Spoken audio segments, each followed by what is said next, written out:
Hey grapplers, welcome back to another exciting episode of a free UI UX bootcamp. Today we are diving into a fascinating topic that can transform how users interact with your designs, and that is optical illusions. These aren't just tricks for the eyes, they are powerful tools that can make your designs more engaging, intuitive, and even fun.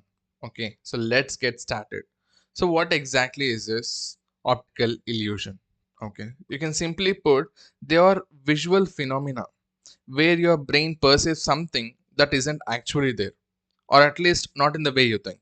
Okay, so in UI UX design, we can use these kind of illusions to guide users, or you can highlight some important elements, or even you can add a layer of depth to our interfaces. Okay, so optical illusions can create some kind of depth, movement, and emphasis in your design.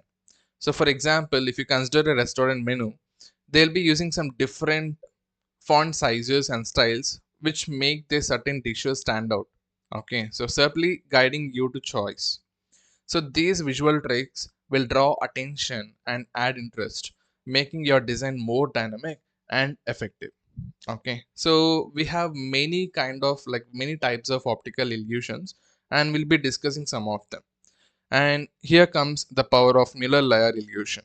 So let's start with mirror layer illusion. This classical optical illusions involves lines with arrowheads at the ends. Okay, so and these arrowheads will be in different directions, in the opposite directions. And you might be considering that the first line is smaller when compared to the second line. So generally, this is what you will consider when you see this image. Okay, but actually, both the lines are of same length. So even though lines are of same length, one appears longer than the other. So that is what Mueller layer illusion. So in UI UX, you can use similar techniques to make buttons or call to action elements stand out more prominently.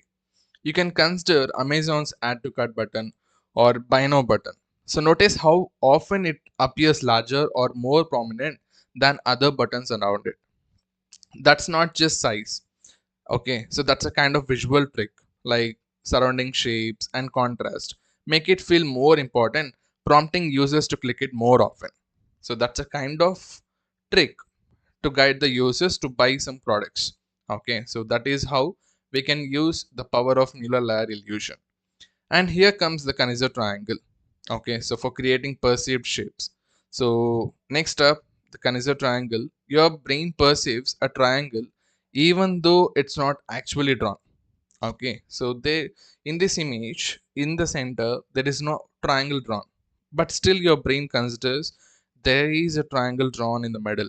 So that's how your brain will perceive. So this is a great example of how you can create perceived shapes in design without actually drawing them. So this technique is useful for minimalist design where less is more. Okay, you can take the logo of the brand Adidas. So the three stripes, okay, simply form the shape of a mountain, symbolizing the brand's focus on overcoming the challenges. So the triangle isn't really there, but your brain completes the shape. Okay, so you can use similar techniques to create engaging and symbolic elements in your UI. Okay, so that's how we can use the Kaiser triangle illusion. Okay, and here comes the motion illusions. So which you can use for guiding the user's focus. So motion illusions are another great tool. Even a static image can create a sense of movement, so guiding the user's eyes to where you want them to focus. This is especially useful in onboarding screens or tutorials where guiding the user's attention is very crucial. Okay, so ever noticed how certain onboarding flows use arrows or lines that seem to flow towards a particular button or a section? So we have apps like Duolingo or onboarding tutorials in mobile games often use this to make the navigation intuitive without overwhelming the user with instructions. Okay, so without giving particular instructions, you can use this kind of motion illusions to guide the user's focus. Okay, and here comes the Herman Grid. Okay, so the Herman Grid is a classical optical illusion method where dots seem to appear and disappear at the intersections of a grid. Okay, so in this image, if you see anywhere else, okay, you can find some kind of dots between the intersections of the lines. Okay, but actually there is no dots drawn over there, but still they seem to appear and disappear. Okay, so this happens due to the contrast sensitivity. So in UI UX, controlling contrast is very vital, not just for accessibility, but also for guiding users' behavior. Okay, so we have dark mode interfaces often play with this idea. For instance, in messaging apps like WhatsApp or Signal, so the contrast between text and background ensures readability, while subtle changes in contrast can help distinguish between read and unread messages. Okay, so without overwhelming the user. So that's about our Herman grid and the color sensitivity. Okay, and here comes the impossible objects. That is, you can create depth and interest by using this impossible objects. Okay, so if you consider a Penrose triangle, okay, which creates an illusion of depth and intrigue. So while these can't exist in the real world, they can add a layer of complexity to your design, making it more memorable. Okay, so you can take the logo of the game Monument Valley. It's an impossible object that immediately communicates the game's theme of challenging perception. So such designs not only catch the eye, but also invite users to explore further. So it creates a kind of unique user experience. Okay, so that is how we can use this kind of impossible objects, which creates depth and interest in the users. And here comes the color illusions.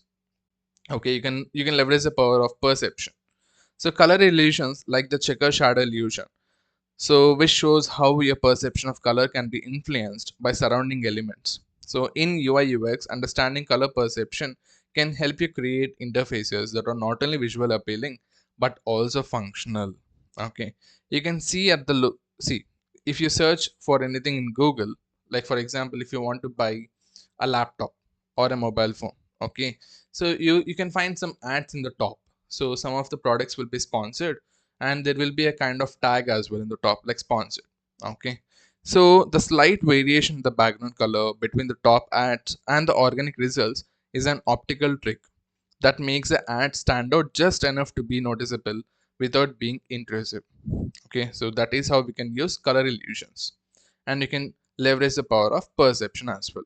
Okay, so how can you start using these optical illusions in your designs? So first, understand the psychology behind them, then experiment, and then test how users interact with the different illusions in your prototypes. Remember, the goal isn't just to trick the user, but to enhance the experience. Okay, so that's it for today's episode. If you found these techniques useful, hit the like button and subscribe for more in-depth UI UX tips and tricks. And don't forget to check out the resources, which will be providing the description as well. And I'll see you in the next episode of our UI UX bootcamp on GrapplTech. Stay creative, grapplers, and bye bye.